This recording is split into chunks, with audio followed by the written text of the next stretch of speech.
friends, I am Sanasri and I am vlogging today because I just love vlogging. So मुझे बसिक blog start करछि काहे ना आपन सहित मते किछटा प्रोडक्ट शेयर करबे अछि मामा अर्थ तो एटा होछि onion shampoo paraben silicone free dermatologically tested for all hair type कि तो मते एटा पर्सनली जमे भल लागलानी लाने मन पूरा स्टिकी कि अठाळे अठाळे टाइप रोड किन लागला यार इंग्रेडिएंट्स दरकार पूरा एथि सब मेंशन अछि आपन जदी बाय करे भी चाहू बाय कि बिल्कुल भी रेकमेंड करबिनी एटा को नबा भी मतलब भल तो भल लागलानी ओनियन हेयर ऑयल सेंसी मामा अर्थ ओनियन हेयर ऑयल एटा को मु रेकमेंड कर परिबे आपण एटा नै परिबे एटा मते हेयर ऑयल अनुसार एटा देखियो गले बहुत भलो एटा आपण राती सारा लगे कि माने सोई परिबे नै तो सकाळू जेतले आपण जो मुंड छडेबार थिवो से दिन एटा यूज करी कि आपण हेयर वॉश कर परिबे मो फेस वॉश पई मु यूज करछि Mamaearth vitamin C foaming face wash एटा को मु आपण मानको रेकमेंड कर परिबे आपण नै परिबे मते एटा पर्सनली बहुत भल लागला आ मोर एक्ने प्रोन स्किन आपण माने जेम जानि छथि तो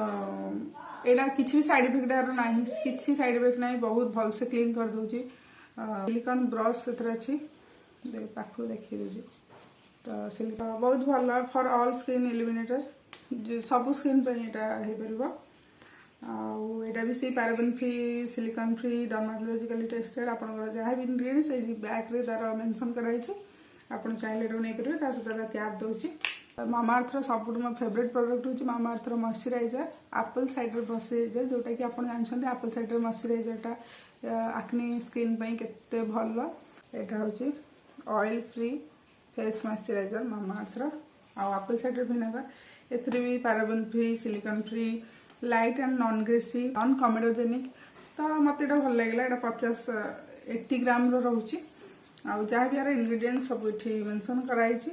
तो आपण चाहिले एटा नै परिबे यदि आपनकर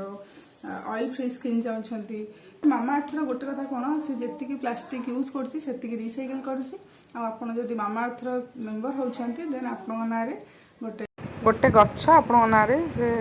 लगेबे मु जेतले मोर ई प्रोडक्ट सब ऑर्डर करथली मोना गुआभा ट्री गोटे मोर प्लांटेशन कराइतला आपण पाको मेसेज भी आसीबो मु चाहि यदि स्क्रीन में कोठी लगे देबी मेसेज भी आसीबो से गच्छ सहित लोकेशन सहित तो एटा गोटे मामा अर्थ भल लागला तो मामा अर्थ आउ जहाँ भी प्रोडक्ट देखिले आपण माने नै परिबे किंतु शैम्पू मु बिल्कुल भी रेकमेंड करिबिनी तो ठीक अछि आउ बेसी पाको होवानी वीडियो स्टार्ट करबा चलो सो आज ब्रेकफास्ट मोर आज गोटे खाली केक बिस्कुट बस लोक जन आसती आम ये सब पाउडर फाउडर केक फेक पाखु मुझे भी से आसती मुझे 200-300 टका जहाँ भी रखी जो मुड़की ये केक फेक से कौन कर बुढ़ा लोक गोटे आस गोटे बिक्री करने न रखिले ना से जिते आसबे आम दान द्वार ही रे से मुझे रखे पाखु तो आज रही खाईद टे चप्पलटा मत एत भल लगे कि छिंडी जाइए गोटे चप्पल सिलाई वाला है दबा से सिलाई करदे कहीं फोपाड़िया केते दिन आहरी पलैब तो ये जन देखुं चप्पल को मोर पुनर्जन्म दिखाई पूरा मजबूत हो गला से आज पटुआ तरकारी डाली भात कमला गोटे कौन कलरा भजा सो मु लंच फिनिश करी आप सहित भेट हो खाई पीकि पूरा निर्धूम गोटे कुंभकर्ण मात्रा शोई पड़ी अंश भाया खाइली कुंभकर्ण भाया शोई आने बाजिला 5:40 भावुची आज टे बजार कम थी भावुची से कमटा सारी आसो फटो दे ना फटो फ्रेम कर फटो फ्रेमटा बुधवार दिन मतलब से कही आने आज जाए आनी घड़ी जाकि नहीं आसबी आगे 6टा बजीगला जल्दी जल्दी जाकि नहीं पलि आसा आज तो शनिवार देखिए खिया पिया कथा कौन अच्छे चलो